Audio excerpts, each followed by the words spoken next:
salam hebat dan bahagia. Perkenalkan, saya Jaharudin Al-Mahdi, calon guru penggerak angkatan 7 dari SMP Negeri 1 Semo Selatan, Kabupaten Kupang, Provinsi Nusa Tenggara Timur. Nah, pada kesempatan kali ini saya akan memaparkan materi tentang koneksi antar materi, kesimpulan, dan refleksi pemikiran Ki Hajar Dewantoro. Dalam pembahasan materi ini, ada 3 pertanyaan pemantik atau yang menjadi titik fokus saya, yaitu yang pertama, apa yang saya percaya tentang murid dan pembelajaran sebelum saya mempelajari modul 1.1.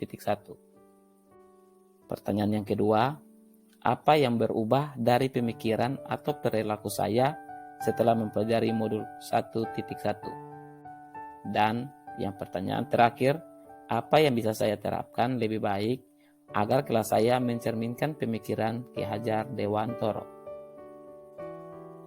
Sebelum saya mempelajari modul 1.1, ada beberapa hal yang menjadi pemikiran atau yang saya lakukan dalam proses belajar mengajar. Yang pertama, guru lebih mendominasi pembelajaran. Yang kedua, saya lebih mengukur aspek kognitif. Yang ketiga, saya meyakini anak ibarat kertas yang kosong. Yang keempat, saya berusaha menciptakan suasana pembelajaran yang kondusif, tertib, dan disiplin. Yang kelima, saya kurang memahami karakteristik dari anak itu sendiri. Kelima pemikiran ini dengan alasan atau pemahaman saya, yaitu yang pertama, guru lebih mendominasi pembelajaran. Dalam proses pembelajaran di kelas, saya masih menggunakan metode pembelajaran yang bersifat guru lebih aktif pada murid. Saya seolah-olah menuntut murid harus menguasai materi yang saya berikan. Dalam pembelajaran di kelas, saya lebih mengutamakan metode ceramah sehingga murid saya hanya mendengarkan dan mengerjakan apa yang saya perintah. Karena saya menganggap murid saya tidak bisa dan belum bisa jika tidak diajarkan oleh saya.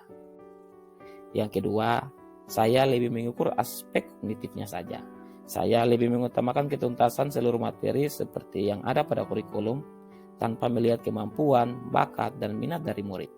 Saya memaksakan murid harus bisa dengan target nilainya harus melebihi KKM seperti yang sudah diterapkan oleh sekolah. Dalam proses pembelajaran, saya lebih mengutamakan kognitif murid tanpa mempedulikan nilai efektif dan psikomotor mereka. Dalam proses pembelajaran, saya jarang melakukan refleksi sehingga saya tidak mengetahui sejauh mana keberhasilan pembelajaran yang sudah saya lakukan. Saya masih berpikir bahwa hasil akhir berupa nilai yang bagus adalah tujuannya tanpa tidak terlalu memperhatikan prosesnya. Dalam proses penilaian, saya menganggap murid yang memperoleh nilai tinggi sebagai murid yang mampu atau yang pandai tanpa menjaga perasaan murid yang memperoleh nilai rendah. Yang ketiga, saya meyakini anak ibarat kertas kosong. Sebelum mempelajari pemikiran Ki Hajar Dewantoro, saya meyakini bahwa anak diibaratkan kertas kosong sehingga orang dewasa bebas untuk menulis pada kertas tersebut. Ternyata yang saya yakini selama ini salah. Anak bukanlah kertas kosong yang bisa digambar sesuai keinginan orang dewasa. Anak terlahir diibaratkan kertas yang sudah penuh dengan tulisannya, walaupun tulisannya itu masih suram atau kabur. Tulisan ini yang dikenal sebagai minat, bakat, atau kodratnya. Tugas kita hanya menebalkan atau membetulkan tulisan yang bersifat positif, dan yang bersifat negatif kita jaga agar tetap suram atau lebih suram lagi. Dalam proses pembelajaran, kita sebagai pendidik hanya bisa menuntun tanpa bisa merubah minat dan bakat maupun kodrat dari murid itu. Keempat, saya berusaha menciptakan suasana pembelajaran yang kondusif, tertib, dan disiplin. Dalam proses pembelajaran di kelas, saya berusaha menciptakan suasana yang kondusif, tertib, dan disiplin. Karena saya beranggapan bahwa dengan suasana seperti itu, maka proses pembelajaran dapat berjalan dengan baik. Ternyata, suasana pembelajaran yang menyenangkan, suasana bermain dan mengikuti alur, itu lebih baik dan positif dilakukan. Yang kelima, saya kurang memahami karakteristik dari anak. Selama proses pembelajaran, saya tidak mengenal seluruh karakteristik dari murid saya. Dengan alasan banyaknya kelas yang saya ajarkan dengan jumlah murid yang begitu banyak. Faktor ini yang membuat saya tidak bisa merencanakan proses pembelajaran yang menampung minat dan bakat dari seluruh murid saya. yang berubah dari pemikiran atau perilaku saya setelah mempelajari modul 1.1, yakni yang pertama, saya memberikan kebebasan kepada murid saya dalam melaksanakan tugas. Yang kedua, saya mulai mengenal karakteristik murid saya. Yang ketiga, saya membuat situasi belajar yang nyaman dan menyenangkan. Yang keempat, saya menyeimbangkan aspek kognitif, afektif, dan psikomotor. Keempat perubahan pola pikir ini lebih rinci pada penjelasan berikut ini. Yang pertama, saya memberikan kebebasan dalam menyelesaikan tugas. Untuk setiap materi yang dipelajari, saya memberikan kebebasan kepada murid dalam menyelesaikan tugas yang diberikan sesuai dengan minat, bakat, dan kreativitas masing-masing. Dengan kata lain, saya mengajarkan kepada murid saya bagaimana belajar secara merdeka. Yang kedua, saya mulai mengenal karakteristik dari murid saya. Dengan mengenal karakteristik dari murid saya dapat mengelompokkan sesuai dengan minat dan bakat mereka. Dengan mengenal karakteristik dari murid, dapat membantu saya di dalam merencanakan proses pembelajaran dengan baik.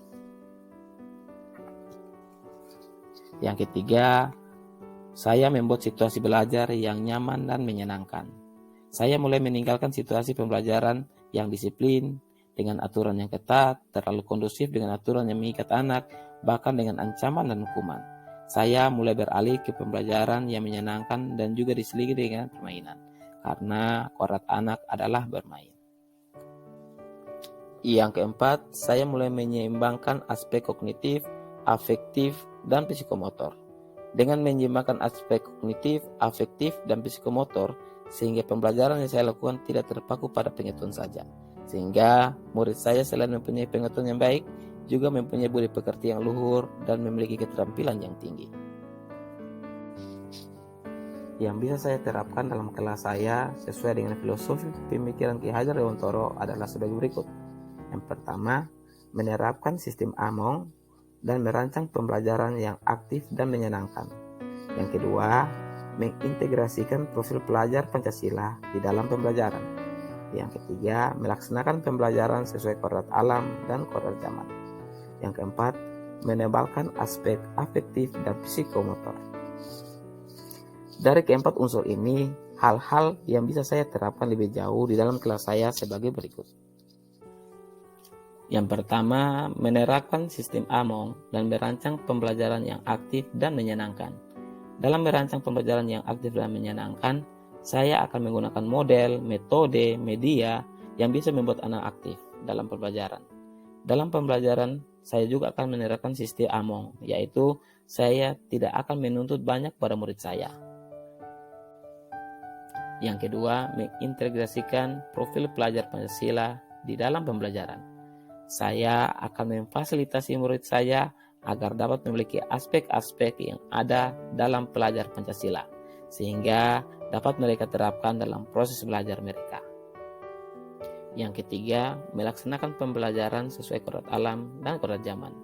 Dalam proses pembelajaran, saya akan menyesuaikan dengan kodrat alam, yaitu menyesuaikan dengan lingkungan di mana mereka berada. Sedangkan kodrat zaman, saya akan membekali keterampilan kepada murid saya sesuai zamannya, agar mereka bisa hidup, berkarya, dan menyesuaikan diri. Dalam konteks pembelajaran sekarang, yang kita harus bekali adalah kecakapan abad 21. Yang keempat, saya akan menebalkan aspek afektif dan psikomotor. Selain aspek kognitif atau pengetahuan yang baik, saya juga akan melakukan perubahan dengan menonjolkan juga aspek afektif atau budi pekerti dan aspek psikomotor atau keterampilan, sehingga murid saya memiliki budi pekerti yang luhur dan memiliki keterampilan yang tinggi. Yang terakhir, kesimpulan yang dapat saya sampaikan, banyak hal dari filosofi pemikiran Ki Hajar Dewantoro yang harus segera kita terapkan di kelas atau sekolah kita.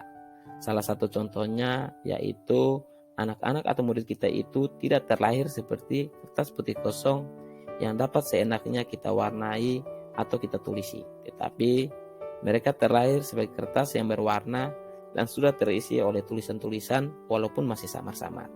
Nah, tugas kita adalah bagaimana caranya agar membuat tulisan itu lebih tebal atau lebih jelas sesuai dengan minat, bakat, dan karakteristik dari anak-anak itu.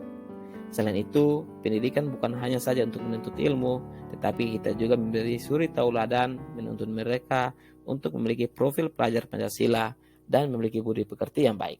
Seperti kata Ki Hajar Dewantoro, pendidikan itu sejatinya adalah memuliakan anak. Demikianlah pemaparan materi saya tentang koneksi antar materi, kesimpulan, dan refleksi pemikiran Ki Hajar Dewantoro. Terima kasih dan salam bahagia.